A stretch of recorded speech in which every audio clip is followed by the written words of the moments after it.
Nah, untuk rukun Yamani tidak sama dengan Hajar Aswad. Untuk rukun Yamani, ikhwatal Islam, kalau seandainya Allah mudahkan bagi kita untuk menyentuhnya, maka sentuhlah rukun Yamani tersebut. Tapi tidak sama dengan Hajar Aswad. Hajar Aswad jelas sebuah batu yang turun dari langit dan akan kembali lagi ke langit. Sedangkan rukun Yamani tidak demikian. Rukun Yamani hanya benda yang berasal dari bumi dan dia tetap akan berada di bumi. Sehingga dikala kita bersejajar dengannya, kalau kita bisa menyentuhnya, kita sentuh. Kalau kita tidak bisa menyentuhnya, maka selesai. Tidak ada kewajiban kita yang lainnya.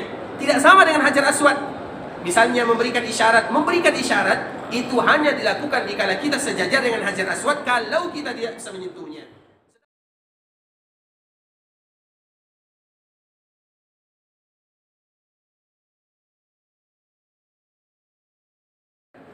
Karena memang sifat seorang mukmin, mereka akan selalu berusaha mencari cara agar iman mereka selalu bertambah, takwa mereka selalu meningkat sampai mereka berjumpa dengan Allah Subhanahu wa taala. Di antara salah satu cara agar bertambah keimanan dan ketakwaan kepada Allah Subhanahu wa taala adalah dengan mendengarkan ayat-ayat Allah dan juga dengan hadis-hadis Rasulullah sallallahu alaihi wasallam, sebagaimana yang Allah firmankan, wa innamal mu'minuna alladhina idza dzukirallahu wajilat qulubuhum wa idza tuliyat 'alaihim ayatuhu zadatuhum imana. Sesungguhnya di antara sifat orang-orang mukmin adalah mereka yang apabila mendengarkan nama Allah maka bergetar hatinya. Apabila dibacakan kepada mereka ayat-ayat Allah, bertambah keimanannya dan mereka selalu dan senantiasa bertawakal kepada Allah Subhanahu wa taala. Kemudian salawat beriringkan salam semoga senantiasa tercurahkan buat junjungan alam Nabi kita yang mulia, uswah dan qudwah kita bersama Muhammad bin Abdullah sallallahu alaihi wasallam. Rasulullah sallallahu alaihi wasallam adalah suri tauladan dalam kehidupan. Kewajiban kita sebagai umat Nabi sallallahu alaihi wasallam adalah mencintai Nabi sallallahu alaihi wasallam dengan segala macam cara untuk bisa mendekatkan diri kepada baginda Nabi yang mulia sallallahu alaihi wasallam. Karena tentunya kalimat cinta yang kita ungkapkan untuk baginda Nabi yang mulia harus dengan bukti yang nyata dalam kehidupan ini. Dan di antara salah satu bentuk mencintai Nabi sallallahu alaihi wasallam adalah mempelajari tentang kehidupan Nabi, mempelajari tentang hadis-hadis Nabi, mempelajari tentang sunnah-sunnah Nabi sallallahu alaihi wasallam, terutama dikala kita ingin melaksanakan ibadah yang mulia ini, ibadah haji. Maka kewajiban kita untuk mempelajari tata cara haji Nabi sallallahu alaihi wasallam, dan itu adalah bagian cinta kepada Nabi kita yang mulia sallallahu alaihi wasallam. Kemudian di antara kewajiban lain yang harus selalu kita tidak boleh melupakannya adalah mengucapkan salam dan salawat kepada junjungan kita bersama Muhammad bin Abdullah sallallahu alaihi wasallam dengan mengucapkan Allahumma salli ala Muhammad wa ala ali Muhammad kama sallaita ala Ibrahim wa ala ali Ibrahim innaka Hamidum Majid. Allahumma barik ala Muhammad wa ala ali Muhammad kama barakta ala Ibrahim wa ala ali Ibrahim innaka Hamidum Majid. Ikhwatul Islam, saudara kaum muslimin, sebelum kita melanjutkan pembahasan sebelumnya, maka kita hanya sekedar mengingatkan kepada kita bersama, terutama bagi kita yang berada di kota Madinah, di antara kewajiban yang harus kita lakukan adalah berziarah ke perkuburan baginda Nabi kita yang mulia sallallahu alaihi wasallam. Berziarah ke perkuburan Nabi sallallahu alaihi wasallam merupakan anjuran dari Nabi itu sendiri kepada kita sebagai umatnya. Kalau seandainya kita dianjurkan berziarah ke perkuburan orang tua kita, kalau seandainya kita dianjurkan berziarah ke perkuburan ulama-ulama kita, maka tentunya berziarah ke perkuburan Nabi yang mulia lebih lagi kita ditekankan untuk melakukannya. Karena Nabi adalah ulama di atas segala ulama, karena Nabi adalah orang tua di atas orang tua kita segalanya. Sehingga dikala kita berada di kota Madinah, di antara kewajiban yang tidak boleh kita lewatkan adalah berziarah ke perkuburan baginda Nabi yang mulia sallallahu alaihi wasallam. Dan dikala kita berziarah ke perkuburan Nabi, maka tentunya kita mengucapkan doa yang terindah. Dan di antara salah satu doa yang kita baca dikala kita berziarah ke perkuburan baginda Nabi yang mulia, sambil mengucapkan assalamu alayka ya Rasulullah wa rahmatullahi wa barakatuh, sallallahu wa sallama wa baraka alayka wa jazaka afdala ma jaza nabiyan an ummati. Itu adalah di antara doa yang dianjurkan bagi kita mengucapkannya terutama dikala kita berziarah ke perkuburan Nabi yang mulia.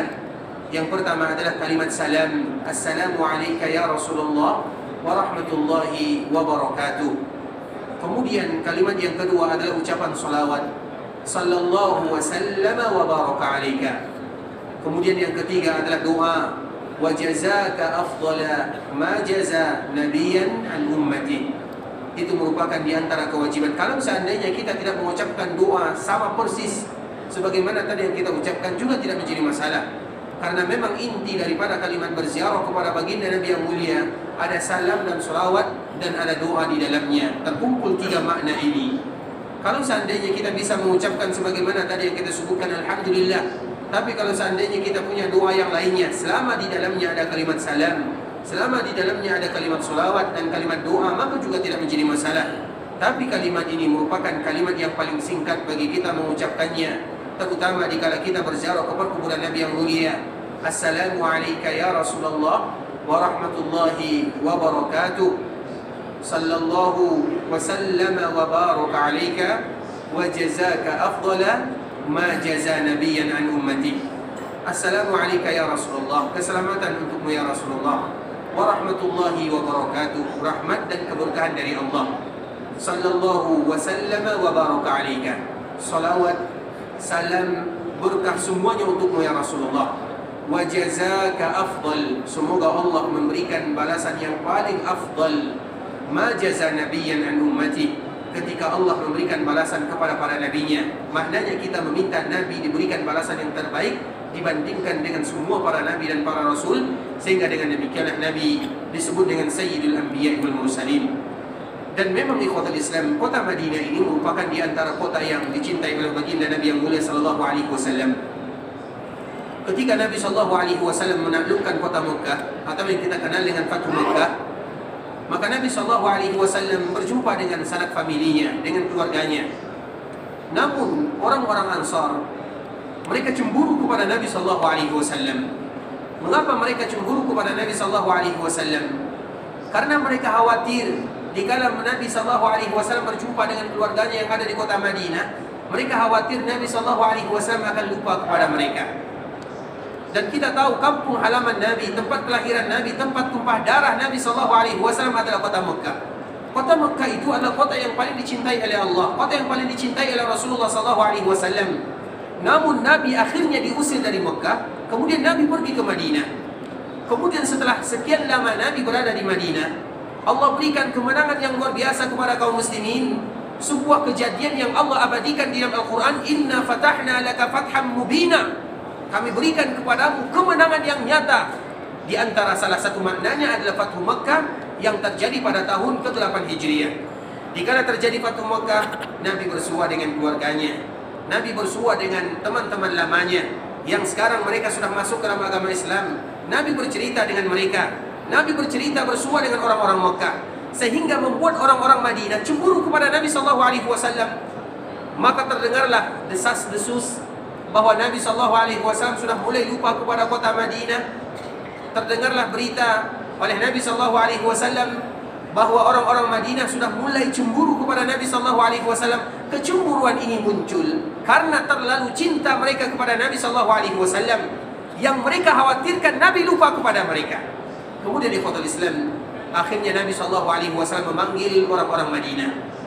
Kemudian Nabi berkata, wahai kalian orang-orang Madinah, aku mendengarkan kabar berita ini dan itu, apakah benar demikian keadaannya? Maka mereka mengatakan, bala, benar ya Rasulullah. Apa jawaban Nabi? Ketahuilah, aku bercerita, aku bergabung, aku bergaul dengan orang-orang Mekah sebagaimana seorang keluarga yang bergaul dengan keluarga yang sudah lama ditinggalkan. Karena sudah 8 tahun lamanya Nabi SAW atau 7 tahun lamanya Nabi SAW berada tidak bersua dengan keluarganya yang ada di Mekah. Kemudian apa kata Nabi SAW? Di akhir cerita Nabi menyebutkan, al-mahya mahyakum wal mamatu mamatukum. Akhirnya Nabi SAW menyebutkan, ketahuilah wahai kalian orang-orang Ansar, kehidupan adalah hidup kalian dan kematian adalah wafat di tempat kalian. Apa maknanya? Aku tidak akan pernah melupakan kalian. Kehidupanku akan selalu berada di kota Madinah sebagaimana kematianku juga akan berada di kota Madinah. Maknanya, aku tidak akan pernah meninggalkan Madinah untuk selama-lamanya. Aku akan hidup di sana, menghabiskan sisa hidupku di Madinah, dan aku juga akan meninggal di sana, di kota Madinah. Dan itulah di antara Nabi SAW menunaikan janjinya. Nabi SAW selalu dan akan selalu berada di kota Madinah sampai kiamat terjadi. Dan semua mereka yang datang ke kota Madinah seolah-olah mereka sedang bertetangga dengan baginda Nabi yang mulia sallallahu alaihi wasallam. Sehingga di antara kewajiban yang dianjurkan bagi kita untuk melakukannya selama kita berada di kota Madinah, berziarah kepada tetangga kita.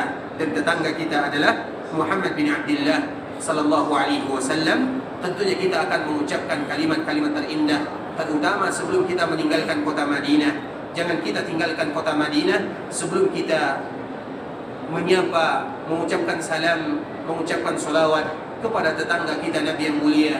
Karena harapan kita semuanya sama. Dikala Allah mudahkan bagi kita bisa bertetangga dengan Nabi di dunia, maka semoga-moga juga nanti kita bertetangga dengan Nabi di dalam surga untuk selama-lamanya. Amin amin ya rabbal alamin. Ikhwatal Islam, saudara kaum muslimin, para tamu Allah rahimani wa rahimakumullah.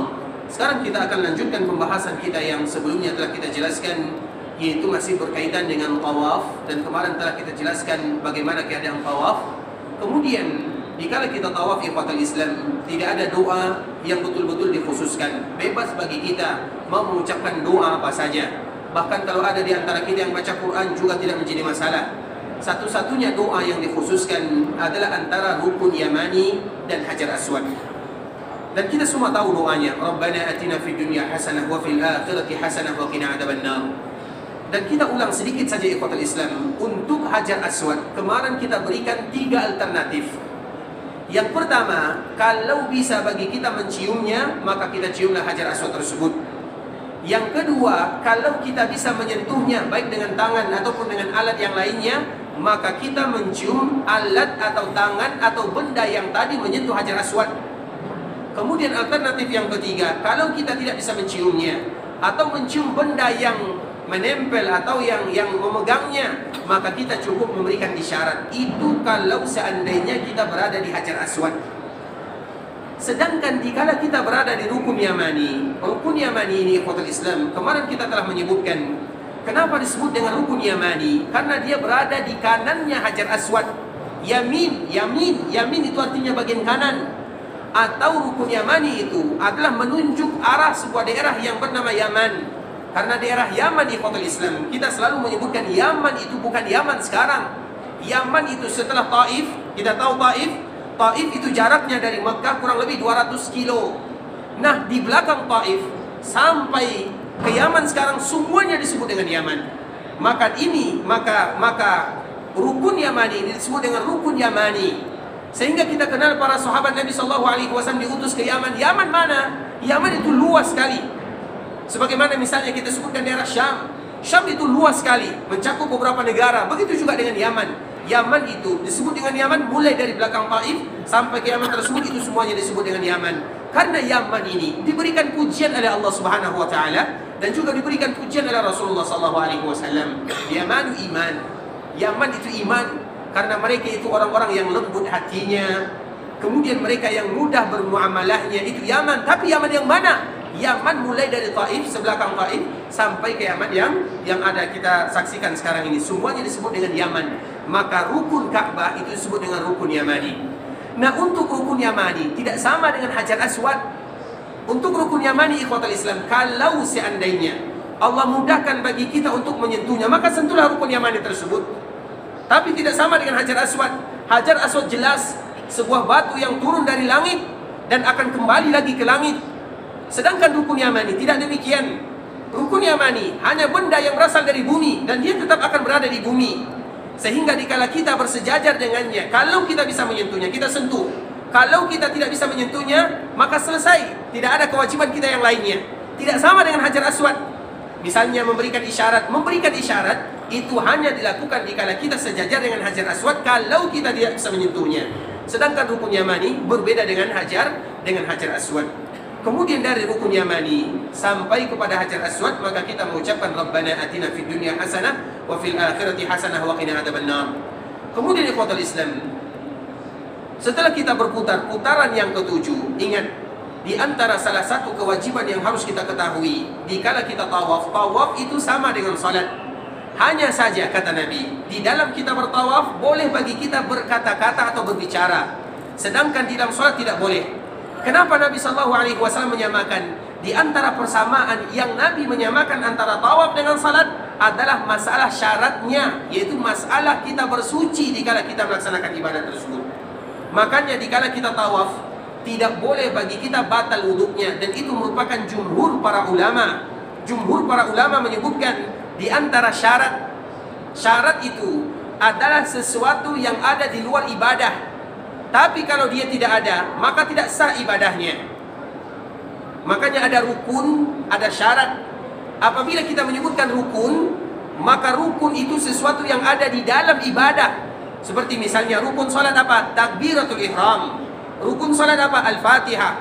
Rukun salat ruku, sujud, itu semuanya disebut dengan rukun salat, karena itu ada di dalam salatnya. Sedangkan syarat salat, misalnya syarat salat wuduk, wuduk itu bukan bagian daripada salat. Tapi kalau wuduk tidak ada salatnya. Nah, begitu juga dengan syaratnya tawaf. Syarat tawaf sesuatu yang bukan bagian daripada tawaf, tapi kalau dia tidak ada, tidak sah tawafnya. Salah satunya ikhwatul Islam adalah kita mesti dalam keadaan bersuci dikala kita tawaf. Oleh karenanya, tentunya kita selalu memberikan solusi, apalagi bagi kita yang sering, mungkin kita yang sering buang angin, atau yang mudah batal wuduknya, atau bagi kita yang beranggapan, atau bagi kita yang berpendapat kalau seandainya menyentuh lawan jenis itu batal wuduknya. Kalau seandainya kita berpendapat kalau seandainya melawan atau bersentuhan dengan lawan jenis itu batal wuduknya, maka berarti setiap kali kita melakukan hal-hal yang bisa membatalkan wuduk, wajib hukumnya bagi kita untuk berwuduk. Oleh karenanya, di antara solusinya ikhwatul Islam, apalagi kita yang mungkin menyadari mungkin kemungkinan batal wuduk itu ada, maka bawalah alat yang bisa membuat kita berwuduk. Karena tentunya kita tidak bisa berwuduk dalam keramaian. Kalau kita keluar susah lagi masuknya. Misalnya kita bawa air sedikit, air aqua, atau misalnya yang untuk disemprot-semprotkan itu kita bawa misalnya, sehingga nanti kalau kita wuduk tinggal kita semprotkan, karena wuduk itu tidak mesti mengalir airnya. Makanya Nabi SAW di kota Islam, air wuduk Nabi hanya segelas ini. Kalau Nabi berwuduk hanya menggunakan segelas. Kalau kita segelas ini hanya cukup untuk kumur-kumur saja. Kalau Nabi selesai semua wuduknya sempurna. Bahkan pernah disebutkan di kota Islam, Nabi mandi janabah, mandi wajib, hanya menggunakan, biasanya ada timba air ya, timba air. Satu timba air itu kira-kira berapalah airnya. Nah, biasanya Nabi SAW kalau mandi janabah, satu timba air itulah bisa digunakan oleh Nabi SAW untuk janabah. Maknanya apa ikhwatul Islam? Karena berwuduk itu tidak mesti mengalir airnya, yang mesti adalah membasahi anggota badan kita ini. Jadi kita tidak butuh air yang banyak. Berwuduk itu mudah sekali. Dan berwuduk itu kalau susah ikhwatul Islam, lakukan yang wajib-wajib saja, yang rukun-rukun saja. Yang rukun yang mana? Yang disebutkan oleh Allah di Al-Quran. Membasuh muka, tangan, kepala, kemudian kaki. Itu yang rukun dan yang wajib-wajibnya. Yang sisanya selainnya itu tidaklah diwajibkan. Sehingga kalau seandainya nanti kita terpaksa atau batal wuduknya, maka jangan kita sungkan-sungkan, jangan kita malu, bilang sama kawan, bilang sama keterombongan, aku batal wuduknya, sehingga memberikan kesempatan bagi kita untuk berwuduk. Karena kalau batal wuduk dan kita tetap melanjutkan tawaf, maka tawaf kita tidak dihitung sebagai tawaf yang sah. Kalau kita tidak sah tawafnya, kemudian nanti kita tetap melanjutkan, kemudian kita tetap sa'i, kemudian kita mencukur, kemudian kita pakai baju, berarti kita melakukan kesalahan. Maka kita tak nantinya dikhawatirkan membayar denda dengannya. Daripada membayar denda, maka bilang saja sama saudara atau kawan kita semuanya, wuduk saya batal, minta waktu sebentar, berwuduk dulu. Oleh karenanya ikhwatul Islam, itu adalah di antara salah satu syarat wuduk yang disebutkan atau syarat tawaf, yaitu dalam keadaan bersuci. Makanya selalu kita mengulang-ulang pelajaran ini. Biasanya kita, terutama kita yang berasal dari Asia Tenggara, kebanyakan kita mazhabnya adalah mazhab Syafi'i, mazhab yang paling Kita tahu mazhab Syafi'i, antara mazhab Syafi'i, Ahmad, Syafi'i, Maliki itu adalah biasanya mazhab ini tidak jauh terlalu berbeda. Kenapa demikian? Karena tiga ini antara guru dan murid. Makanya kalau kita lihat dari segi sanad ikhwatul Islam, satu-satunya yang berbeda sanadnya itu hanyalah yang mazhab pertama saja, yaitu mazhab Hanafi. Mazhab Hanafi ini ikhwatul Islam, dia dari Imam Abu Hanifah, gurunya kepada Hammad, kemudian Hammad Ibrahim An-Nakhai. Ibrahim An-Nakhai ini gurunya adalah Abdullah bin Mas'ud. Abdullah bin Mas'ud gurunya adalah Rasulullah SAW. Jalurnya berbeda sendiri. Tapi kalau yang tiga ini, misalnya kita mulai dari Imam Malik. Imam Malik gurunya Nafi'. Nafi' itu maulanya Abdullah bin Umar. Abdullah bin Umar itu gurunya Nabi SAW. Itu Abdullah itu adalah Imam Malik. Imam Syafi'i itu gurunya adalah Imam Malik. Imam Ahmad gurunya adalah Imam Syafi'i. Bahkan Imam Bukhari, Imam Muslim juga nyambung kepada Imam Ahmad, Imam Syafi'i, Imam Malik sampai kepada Rasulullah SAW. Maknanya biasanya tiga ini tidak jauh berbeda, tidak terlalu jauh perbedaannya, yaitu Maliki, Syafi'i dan Hambali. Yang agak sedikit berbeda yaitu adalah Hanafi, karena memang jalurnya memang berbeda. Sedangkan yang tiga ini jalurnya sama. Terlepas daripada itu semua, biasanya kita yang ada di daerah Asia Tenggara, kita bermadhab Syafi'i, tidak menjadi masalah. Bermadhab itu artinya agar kita mengambil pendapat para ulama, kita berguru kepada mereka. Dan memang kita wajib berguru. Tidak ada orang yang menjadi alim kecuali mereka harus berguru. Dan guru kita adalah ulama-ulama yang telah diberikan keberkahan oleh Allah Subhanahu wa taala. Mazhab itu sebenarnya banyak sekali, tapi yang abadi sampai kepada kita hanya 4 atau 5 saja. Yang 5 itu adalah mazhab Zahiri, disebut dengan mazhab Zahiri, atau yang ada di Andalus sana, atau Imam Ibnu Hazm dan yang semisalnya. Terlepas daripada itu semua ikhwatul Islam, biasanya kita bermadhab Syafi'i. Nah, madhab Syafi'i, mereka mengatakan kalau menyentuh lawan jenis maka akan batal wuduknya. Tidak menjadi masalah. Kalau seandainya kita mengambil pendapat ini, tidak menjadi masalah. Tapi kalau kita betul-betul berpegang kepada pendapat tersebut, maka kita harus berhati-hati, terutama selama kita tawaf. Jangan kita menyentuh lawan jenis atau kita berhati-hati. Tapi anjuran kami pribadi ikhwatul Islam, anjuran kami pribadi, selama kita melakukan tawaf, maka sementara tinggalkan mazhab Syafi'i. Sementara saja. Kenapa demikian? Untuk memberikan kemudahan kepada kita. Karena memang jumhur para ulama, mazhab-mazhab yang lainnya mereka menyebutkan menyentuh lawan jenis itu tidak membatalkan wudhu. Karena tidak ada orang yang sengaja menyentuh. Apalagi kita beribadah. Tapi paling tidak semuanya pasti tersentuh. Tak mungkin ada di antara kita yang sengaja, kecuali kalau seandainya mereka suami dan istri. Maka mereka sengaja menyentuhnya karena mereka memang berpegangan tangan, takut hilang pasangannya. Tapi kalau yang lain tidak mungkin bagi kita sengaja. Nah, dan itu diambil dari hadis Nabi SAW. Nabi kalau dia salat, disebutkan oleh Urwah bin Zubair, keponakannya Aisyah. Aisyah menceritakan, Nabi kalau dia mau salat, maka Nabi mencium ibunda Aisyah. Diciumnya, bukan lagi dipegangnya, diciumnya. Kemudian setelah Nabi mencium, Nabi keluar dari rumah Aisyah melalui sebuah pintu yang bernama pintu Jibril. Dan pintu Jibril itu adalah pintu yang ada di bagian Masjid Nabawi. Semua kita tahu, yang berada di bagian setelah kita keluar dari berziarah ke kuburan Nabi, disebut dengan pintu Jibril. Karena di sanalah Nabi selalu bersua berjumpa dengan malaikat Jibril. Maka dinamakan dengan pintu Jibril. Karena dulu dikala Nabi pertama kali membangun Masjid Nabawi, hanya ada 3 pintu. Satu pintu Jibril, yang kedua ada namanya pintu Atika atau Babur Rahmah. Di bagian depan pas lurus kita ini, kalau kita melihat ke bagian kiri atau bagian kanan, itu ada namanya Babur Rahmah. Itulah pintu yang dulu ada di zaman Nabi SAW. Nah, intinya salah satunya adalah Babu Jibril. Nah, Nabi setelah mencium istrinya, Nabi tidak berwudhu. Nabi langsung keluar. Nah, Nabi masuk ke masjid, kemudian langsung Nabi menjadi imam. Allahu Akbar. Tapi itu hanya sekedar perbedaan para ulama ikhwatul Islam. Boleh bagi kita mengambil pendapat yang mana saja. Intinya, kalau kita memilih salah satunya, tapi kita harus komitmen. Misalnya kita tetap mengatakan bahwa bersentuhan itu membatalkan wudhu, maka siap-siap kita membawa alat atau air supaya nanti setiap kali kita menyentuh, kita berwudhu kembali. Itu tidak menjadi masalah. Walaupun yang kami inginkan dan yang kami anjurkan, bahwa yang lebih kuat tentunya menurut kami pribadi, kalau seandainya kita tersentuh atau menyentuh, maka itu tidak membatalkan wudhu sebagaimana yang disebutkan oleh para ulama.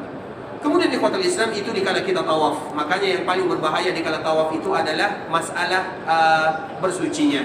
Kalau kita bersuci, kemudian kita kembali berwudhu, kalau kita batal wudhunya, kembali kita berwudhu, maka kita tidak mesti mengulang dari awal. Dari mana tadi kita selesai, maka kita lanjutkan kembali di sana. Tidak mesti bagi kita mengulang dari awal. Jadi kita lanjutkan.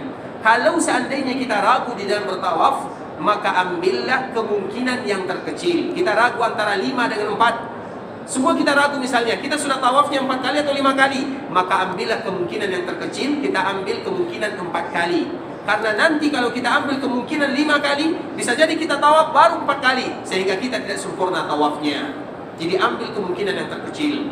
Kemudian pada putaran yang ketujuh, kita mulai putaran yang ketujuh, kita sejajar dengan Hajar Aswad. Kita mengucapkan Allahu Akbar. Kemudian kita berputar. Dikala kita berputar di ikhwatul Islam sampai sudah sejajar dengan Hajar Aswad ini, maka tidak ada lagi kewajiban bagi kita untuk memberikan isyarat dan mengucapkan Allahu Akbar. Kemudian kita langsung pergi di belakang makam Ibrahim atau di mana saja kita melakukan salat 2 rakaat di sana. Dan kita ulang lagi ikhwatul Islam, dikala nanti kita salat, kita ingatkan bahwa kain ihram kita hendaklah menutup kedua bahu kita ini. Yang tadinya sebelumnya kita membuka lengan yang bagian kanan, dikala kita ingin salat 2 rakaat, jangan lupa, karena di sini banyak kaum muslimin yang lupa. Karena Nabi SAW menyebutkan tidak boleh bagi kita salat dalam keadaan membuka bahu, sehingga nanti kita ingatkan diri kita, saudara-saudara kita untuk kembali menutupnya. Kemudian kita salat 2 rakaat di sana. Kemudian rakaat pertama kita baca Al-Fatihah dengan Qul ya ayyuhal kafirun. Rakaat kedua kita baca Al-Fatihah dengan Qul huwallahu ahad. Apakah dianjurkan bagi kita berdoa di sana? Jawabannya tidak, karena belum waktunya.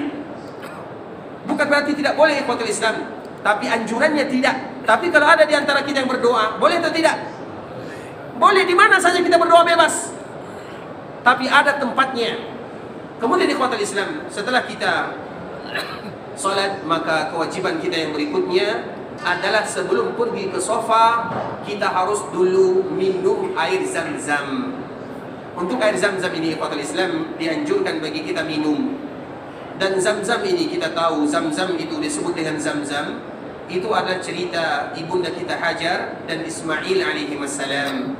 Ketika Hajar dia berusaha mencari air untuk putranya Ismail, dia sudah kehausan, menangis di bawah terik matahari di samping Ka'bah, jaraknya kurang lebih 25 meter dari Ka'bah. Yang Ka'bah pada waktu itu belum ada, tapi pondasinya sudah ada.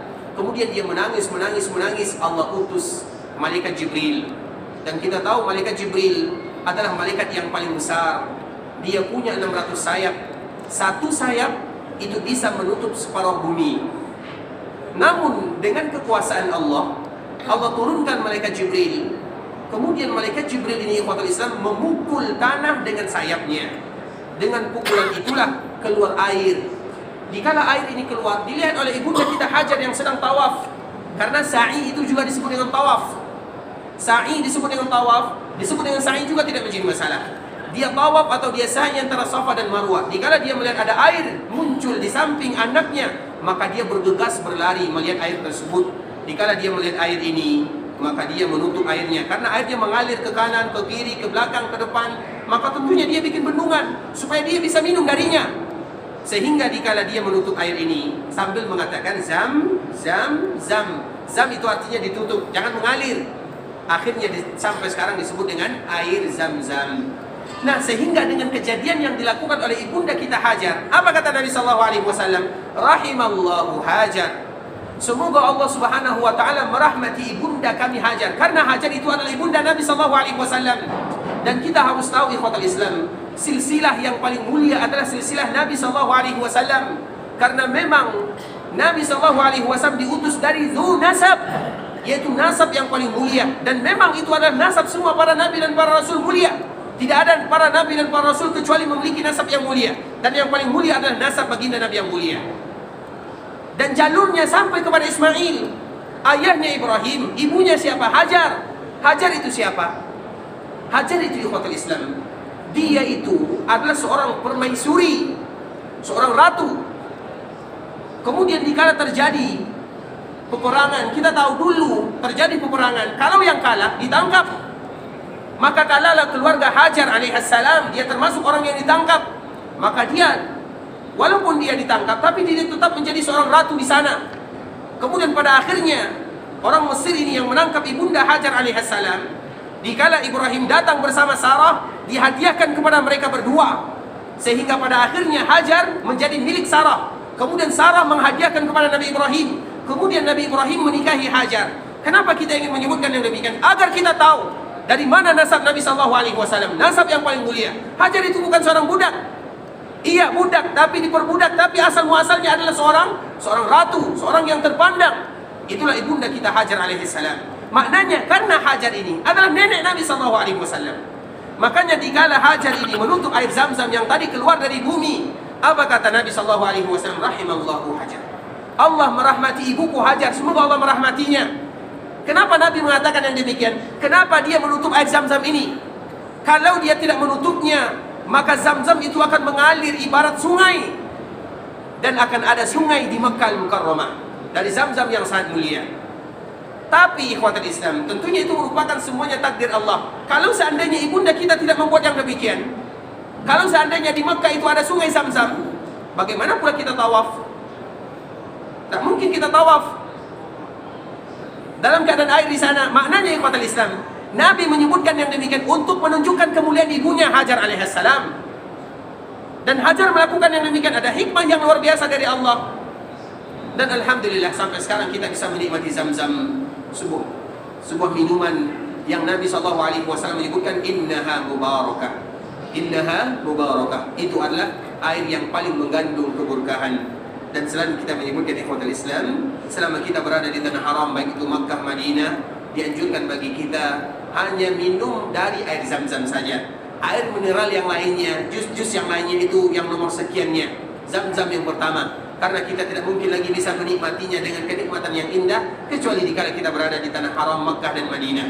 Kalau sudah berada di daerah kita, satu gelas itu sangat berharga. Tapi kalau di sini, satu gelas bisa bikin untuk mie.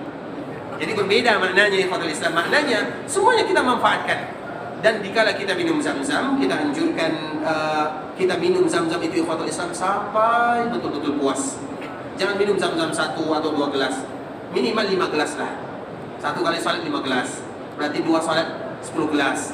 Intinya ikhwatul Islam, karena Nabi SAW yang menganjurkan. Orang munafik, mereka tidak akan pernah puas dengan air Zam-Zam. Maknanya mereka tidak kuat minum Zam-Zam banyak.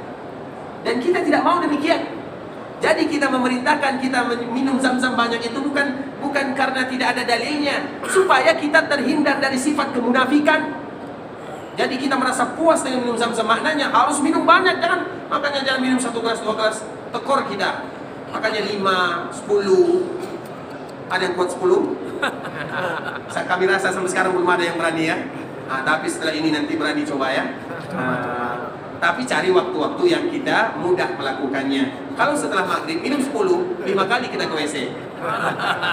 Cari waktu-waktu yang bagus, maknanya misalnya. Dan itu Nabi SAW menyebutkan, di antara waktu yang bagus adalah setelah fajar. Setelah fajar kita sholat subuh. Kemudian setelah kita sholat subuh, kebanyakan kita rata-rata mengambil waktu syuruk. Duduk dulu di masjid, berzikir, baca Quran, apapun yang dia lakukan. Kemudian terbitlah matahari, tunggu kita kira-kira 5-10 menit, dia sholat 2 rakaat, kemudian baru dia pulang. Di waktu dia pulang itulah digas sebanyak-banyaknya, 10, 15 kalau kita bisa. Tapi kalau kita latihan, insya Allah bisa bagi kita untuk melakukannya. Kenapa? Karena memang itu adalah selain obat, barokah, semuanya ada di dalamnya. Dan yang terpenting adalah kita ingin terhindar dari rasa kemunafikan. Karena Nabi SAW menyebutkan orang munafik, mereka tidak akan pernah bisa puas minum dari air Zam-Zam. Maknanya berarti Nabi ingin kita betul-betul menjadi seorang yang muslim kafah, muslim yang terhindar dari penyakit-penyakit. Dan di antara penyakit yang paling berbahaya melanda kita semua adalah penyakit kemunafikan. Makna kemunafikan itu ikhwatul Islam, bukan kemunafikan besar. Kemunafikan besar tidak ada di antara kita yang terjatuh ke dalamnya. Tapi kemunafikan kecil. Kemunafikan kecil itu apa? Orang yang kadang berbicara, dia mulai dusta, atau kalau berjanji kadang-kadang ingkar, atau itulah kemunafikan kecil. Maknanya dengan kita bermohon kepada Allah supaya dengan kita minum air Zam-Zam, maka hilang hal-hal tersebut dalam jiwa dan raga kita. Makanya ikhwatul Islam, di antara Zam-Zam ini semoga memberikan manfaat kepada kita. Kita lihat, dikala Nabi berumur 4 tahun, Nabi tidak diasuh oleh ibunya, tapi Nabi diasuh oleh Halimah. Ada lagi yang menyebutkan Suwaibah. Kemudian dikala Nabi bermain, datang Jibril. Kemudian dikala Jibril datang, diambil Muhammad yang masih berumur 4 tahun. Kemudian dibelah dadanya. Ini operasi yang paling indah yang ada di dunia. Dibelah dadanya. Sahabat Nabi yang masih kecil, mereka melihat Nabi. Anas bin Malik mengatakan, aku masih melihat bekas belahan dada Nabi SAW tersebut. Yang dulu dibelah, ada bekasnya, bukan tidak ada bekas. Berarti betul-betul dibelah. Makanya operasi yang paling indah itu adalah untuk Nabi SAW. Siapa yang mengoperasinya? Malaikat. Kemudian diambil isi dalamnya. Jadi ada sebahagian berwarna hitam di dalam hati Nabi SAW. Karena tidak satu pun manusia yang lahir ke dunia kecuali ada warna hitam ini di dalam hatinya. Warna hitam inilah bagian daripada syaitan di dalam tubuh kita. Kalau kita malas, kalau kita mulai berbuat maksiat, kalau kita mulai melakukan dosa, maka bagian itulah yang bekerja di dalamnya. Nabi SAW ingin disucikan oleh Allah Subhanahu Wa Taala. Diambil bagian hitam ini, dikeluarkan. Siapa mengeluarkan? Malaikat Jibril. Kemudian setelah dikeluarkan, diambil bejana yang diisi dengan air zam-zam untuk membersihkan hati Nabi SAW. Maknanya ikhwatul Islam, kalau seandainya hati Nabi dibersihkan dengan air zam-zam, maka hati kita pun akan bisa bersih dengan air zam-zam. Dan itu merupakan di antara yang kita inginkan. Karena Nabi dibelah dadanya 2 kali. Ada yang menyebutkan 3 kali, tapi yang masyhur 2 kali. Yang satunya dikala Nabi berumur 4 tahun, yang satunya dikala Nabi sebelum melaksanakan Mi'raj. Sebelum melakukan Mi'raj. Yang mana sebelum Nabi Mi'raj? Nabi Isra dulu. Karena Nabi tidak langsung Mi'raj, Mi'raj itu langsung ke atas. Karena apabila Nabi langsung Mi'raj, tidak ada orang satupun yang percaya kepada Nabi SAW. Makanya Allah mengisrakan Nabi, melakukan safar dari Mekah menuju Baitul Maqdis, kemudian baru ke langit ke-7 sana. Maknanya apa? Kalau Nabi dari Mekah langsung ke langit, tidak ada satupun yang percaya kepada Nabi. Tapi kalau Nabi pergi dari Mekah menuju Baitul Maqdis, kemudian dari Baitul Maqdis Nabi baru ke langit bertemu dengan Allah, maka orang percaya. Kenapa? Karena dari Mekah ke Baitul Maqdis, Nabi mengetahui semuanya, menyebutkan rombongan-rombongan yang berjalan dari Baitul Maqdis menuju Mekah. Kemudian baru Nabi pergi bertemu dengan Allah Subhanahu Wa Taala. Sebelum bertemu dengan Allah, Nabi dikuatkan hatinya dengan air zam-zam. Maknanya ikhwatul Islam, zam-zam itu jangan kita anggap remeh. Kalau kita merasa kita punya dosa, kita punya maksiat, semoga Allah Subhanahu Wa Taala membersihkan hati kita ini menjadi hati yang bersih. Di samping kita minum zam-zam, kalau bisa kita oleskan dengan zam-zam juga tidak menjadi masalah. Di samping kita juga berdoa kepada Allah. Dan di antara salah satu doanya, Allahumma inni as'aluka qalban salima wa lisanan sadiqa. Itu adalah doa yang paling pendek. Doa ini sebenarnya panjang dari Nabi, dari Saddad bin Aus. Nabi SAW mengajarkan kepada sahabat ini, wahai sahabatku, kalau seandainya engkau sudah melihat manusia berlomba-lomba dengan dunia, maka berlomba-lombalah dengan doa ini. Allahumma inni as'aluka as-sabata fil amr wal 'azimata 'ala rushd. Allahumma inni as'aluka mujibata rahmatik wa 'azaima maghfiratik. Allahumma inni as'aluka syukra ni'matik wa husna ibadatik. Allahumma inni as'aluka qalban salima wa lisanan sadiqa. Allahumma inni as'aluka khaira ma ta'lam wa a'udzubika min syarri ma ta'lam innaka anta 'alamul ghuyub. Itulah. Jadi maknanya dengan doa ia juga, dengan zam-zam ia juga, dengan yang lain ia juga. Maknanya hati ini yang paling penting harus kita tata. Karena kalau hati sudah bersih, semuanya akan aman. Tapi kalau hati sudah mulai kotor, sudah mulai banyak noda dan bintik-bintik hitamnya, maka di sanalah kita tidak merasa hidup dalam kehidupan dunia, tapi kita merasa berada di mana-mana, tidak tahu arah dan tujuan kita. Maka kita perlu betul-betul melakukan yang demikian, terutama dengan air zam-zam. Oleh karenanya ikhwatul Islam, kesempatan bagi kita selama kita berada di haram Makkah Madinah, usahakan minuman kita adalah zam-zam. Dan minum zam-zam jangan 1 atau 2 gelas. Misalnya nanti kita sholat isya pulang, jangan 1, jangan 2, minimal 5, nanti 10, kemudian ditambah. Dan itu semakin kita melatih diri kita semakin banyak. Ada teman kami yang selalu kami ceritakan, teman kami dari Malaysia, dia berani, dia bisa minum zam-zam sampai 23 cawan, sampai 23 gelas. Tapi dia membiasakan dirinya. Akhirnya ketika dia minum 23 cawan ini, 3 hari 3 malam dia tidak makan dan minum lagi. Karena memang zam-zam itu ikhwatul Islam adalah makanan. Itu biasa. Dulu Abdullah bin Zubair Abdullah bin Zubair bin Awam, yaitu ponakannya Aisyah radhiyallahu taala anha, disebutkan bahkan 17 hari 17 malam tidak ada makanan di Mekah pada waktu itu. Yang mereka makan hanyalah zam-zam. Zam-zam itu ta'am, yaitu makanan bagi kita. Maknanya ikhwatul Islam, zam-zam itu semuanya, kaedah zam-zam lima syuribalah. Zam-zam itu tergantung apa tujuan kalian meminumnya. Kalau kita ingin sehat, Allah berikan kesehatan. Kalau kita ingin berkat, Allah berikan keberkahan. Kalau kita ingin dimudahkan urusan, Allah berikan kemudahan. Kalau kita ingin dilapangkan rezeki, Allah lapangkan rezeki. Maka minta semuanya jika kita minum zam-zam. Dan di antara salah satu doa, tambah lagi doa ya, di antara salah satu doa yang dianjurkan bagi kita mengucapkannya setiap kali kita minum zam-zam, Allahumma inni as'aluka ilman nafi'a wa rizqan thayyiba wa shifaan min kulli da'. Allahumma inni as'aluka ilman nafi'a wa rizqan thayyiba wa shifaan min kulli da'. Abdullah bin Abbas setiap kali dia minum zam-zam, maka itu doa yang dia baca. Nah, ikhwatul Islam, setelah kita sholat 2 rakaat, maka kita menuju zam-zam. Jangan langsung pergi menuju zam-zam, minum zam-zam, berdoa dulu kepada Allah di sana. Dan kalau seandainya waktu mendesak, maka cukup doa yang disebutkan oleh Abdullah bin Abbas. Allahumma inni as'aluka ilman nafi'a wa rizqan thayyiba wa shifaan min kulli da'. Kemudian setelah kita minum, belum selesai ikhwatul Islam, maka dianjurkan bagi kita, baik laki ataupun perempuan, tapi dikhususkan atau dianjurkan bagi kita yang laki-laki untuk menyiramkan zam-zam di atas kepala ini. Tapi jangan mandi ya. Disiramkan, misalnya 1 gelas disiramkan sebelum kita pergi ke sofa. Itulah yang harus kita lakukan. Iya, ini semuanya sunnah. Kalau kita meninggalkannya tidak menjadi masalah. Tapi inilah yang dilakukan oleh Nabi SAW dikala Nabi berhaji qiran atau pertama kali Nabi tawaf atau setelah Nabi tawaf.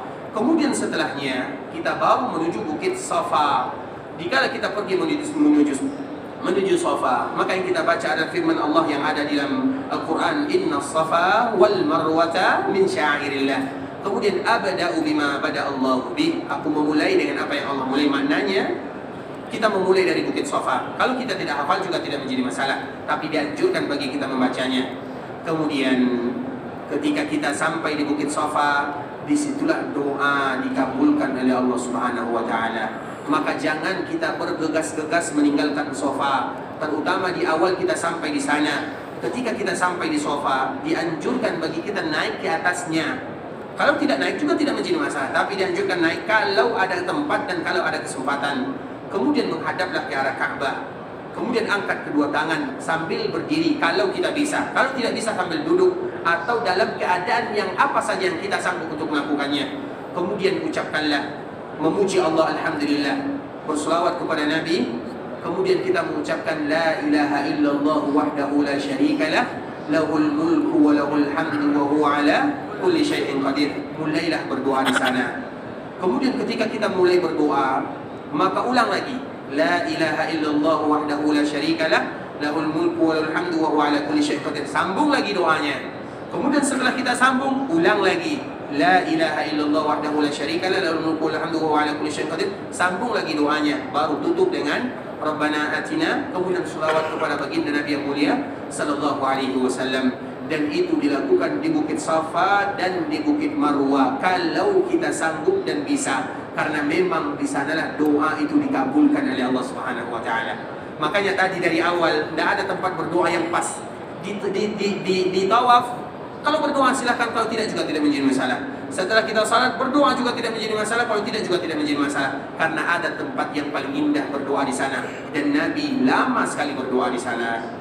Kemudian dari Safa ke Marwah, dari Marwah ke Safa sampai 7 kali. Kemudian setelahnya kita pun akhirnya dianjurkan untuk memendekkan rambut, bukan mencukur habis. Dikala kita umrah ini, pendekkan rambut bukan dicukur, karena mencukur nanti pada tanggal 10 Zulhijjah. Kalau sekarang dipendekkan, kalau kita memendekkan, ambillah dari semua sisi rambut kita tersebut, sehingga kita adil terhadap rambut kita. Jangan ambil sebagian saja. Iya, memang terjadi perbedaan para ulama. Ada yang mengizinkan boleh sebagian, tapi tentunya kita mencari yang terbaik di antara yang baik. Ambil, walaupun kita ambil sedikit, tapi ambil semua bagiannya. Dan setelah itu baru kita tahallul. Dan dikala kita mengambil bagian rambut tersebut, ikhwatul Islam, boleh kita mengambil untuk diri kita sendiri, atau boleh bagi kita mengambil punya kawan kita walaupun kita dalam keadaan berihram, atau kawan kita mengambil punya kita, bebas semuanya. Tapi khusus untuk wanita dianjurkan mereka jangan membuka rambut di sana. Boleh diakhirkan sampai di hotel, nanti baru digunting, karena di sana banyak orang dan kita tahu wanita agak sedikit tertutup dibandingkan dengan kita kaum laki-laki. Ikhwatul Islam, saudara kaum muslimin, sampai di sini pembahasan manasik ibadah umrah, dan setelah umrah nanti baru kita akan melaksanakan haji, dan semoga haji kita semuanya menjadi haji yang mabrur. Baik, sebelum kita menutup pembahasan kita ini masih ada beberapa menit, kalau ada yang ingin bertanya kami persilahkan. Barakallahu fikum. Silakan. Assalamualaikum warahmatullahi wabarakatuh. Assalamualaikum. Mau nanyakan Ustadz, di pertemuan kemarin Ustadz menyampaikan bahwa untuk lempar jumroh itu bisa di jamak. Iya. Yang dicontohkan jamak takhir kalau saya tidak salah. Tapi bolehkah kita melakukan jamak takdim, misalkan di tanggal 12 kita melakukan untuk tanggal 12 dan 13? Iya. Barakallahu fikum. Kemarin kita menjelaskan untuk melontar jumrah ikhwatul Islam, kita harus ingat, kaedah kita semuanya sama. Carilah yang terbaik di antara yang baik. Melontar jamarat tanggal 11, 12 dan 13 itu dilakukan setelah zawal. Kalau seandainya tidak bisa setelah zawal, maka undurkanlah. Daripada kita mempercepat, maka lebih bagus diperlambat. Karena dipercepat, kita tidak tahu. Jumhur ulama mengatakan tidak sah, jumhur ulama. Walaupun ada sebagian mengatakan sah. Intinya ikhwatul Islam, terlepas daripada perbedaan para ulama, kita mencari yang terbaik di antara yang baik. Nah, kalau seandainya demikian, maka ada beberapa solusi yang bisa kita lakukan. Di antara solusi yang kemarin kita sebutkan adalah dengan dijamak. Jamak ini boleh dilakukan dengan takdim atau dilakukan dengan takhir. Misalnya 11, 12 boleh dilakukan tanggal 11 atau boleh dilakukan tanggal 12. 12, 13 misalnya juga tidak menjadi masalah. Jadi jamak ini boleh ditakdim dengan ditakhir. Karena melempar jamarat itu adalah di antara satu-satunya yang ada jamak dalam ibadah haji, satu-satunya ibadah haji dan manasik haji yang juga ada badalnya. Melontar ada badalnya, sebagaimana melontar juga ada jamaknya. Maknanya kita tidak sanggup untuk melontar, kita minta tolong kepada kawan kita, lontarkan untukku. Boleh atau tidak? Boleh. Ada badal, namanya badal, digantikan, ada yang menggantikannya, atau dijamak, takdim, takhir semuanya sama. Jelas? Type yang lain. Silakan. Maaf, di luar tema. Silakan, nama. Saya mau bertanya, kalau sakaratul maut itu tanda apa itu? Barakallahu fiik. Kalau sakaratul maut itu ditandai apa ya Pak? Disertai dengan tanda apa ya Pak ya? Petir. Dibarengi petir. Dibarengi petir. Kalau sakaratul maut dibarengi petir, misalnya dia sakaratul maut kemudian ada petir, itu pertanda apa? Sebenarnya kami tidak tahu ya Pak ya. Karena pertanda itu ikhwatul Islam, di antara pesan Nabi, sakaratul maut itu semua kita akan mendapatkan sakaratul maut. Sakaratul maut itu maknanya akhir daripada kehidupan. Itu tanda akhir-akhir daripada kehidupan. Nah, ini kita tidak bisa menghukum orang. Kalau ditandai petir berarti dia orang berdosa misalnya, atau kalau ditandai petir berarti dia seorang wali misalnya. Kita tidak bisa mengatakan yang demikian, karena itu tergantung kepada amalan masing-masing. Dan sakaratul maut itu mudah bagi orang mukmin, sulit bagi orang kafir atau orang yang banyak dosanya.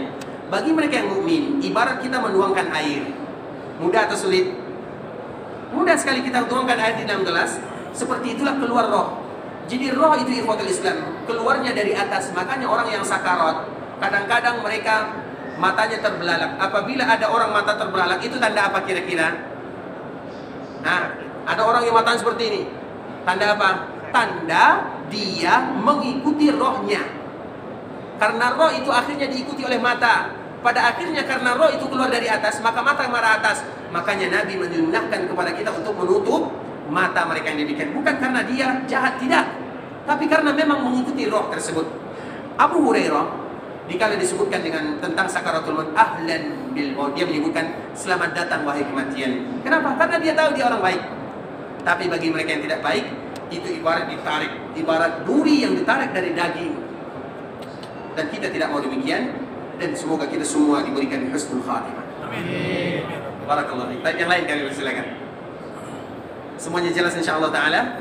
Tapi ikhwatul Islam, kalau tidak ada maka kita cukupkan dulu sampai di sini pertemuan kita.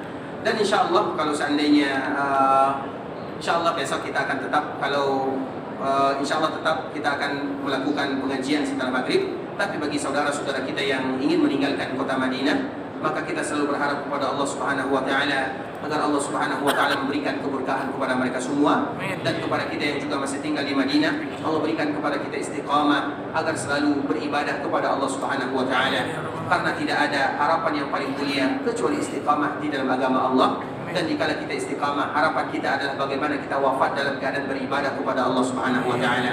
Semoga Allah memberikan keberkahan dalam kehidupan kita, keberkahan dalam usaha kita, keberkahan untuk anak dan keluarga kita, keberkahan untuk seluruh kaum muslimin. Semoga Allah menjadikan atau mengabulkan semua doa dan permintaan kita. Allah menerima semua amal ibadah yang kita lakukan. Allah menjadikan umrah kita adalah umrah yang mabrurah, sa'i yang diterima oleh Allah Azza wa Jalla. Sebagaimana juga harapan kita agar diberikan haji yang mabrur, sa'yun mashkur, zambun maghfur. Sebagaimana Allah kumpulkan kita di kota Nabi yang mulia, semoga suatu saat nanti Allah pun kumpulkan kita bersama di dalam surganya. Amin amin ya rabbal alamin. Kita tutup dan mengucapkan doa kafaratul majlis. Subhanakallahumma wa bihamdika asyhadu an la ilaha illa anta astaghfiruka wa atubu ilaik. Wa sallallahu wa sallim ala nabiyyina wa habibina wa khalilina wa sayyidina Muhammadin wa ala alihi wa sahbihi wa sallama tasliman katsira. Assalamualaikum warahmatullahi wabarakatuh. Waalaikumsalam.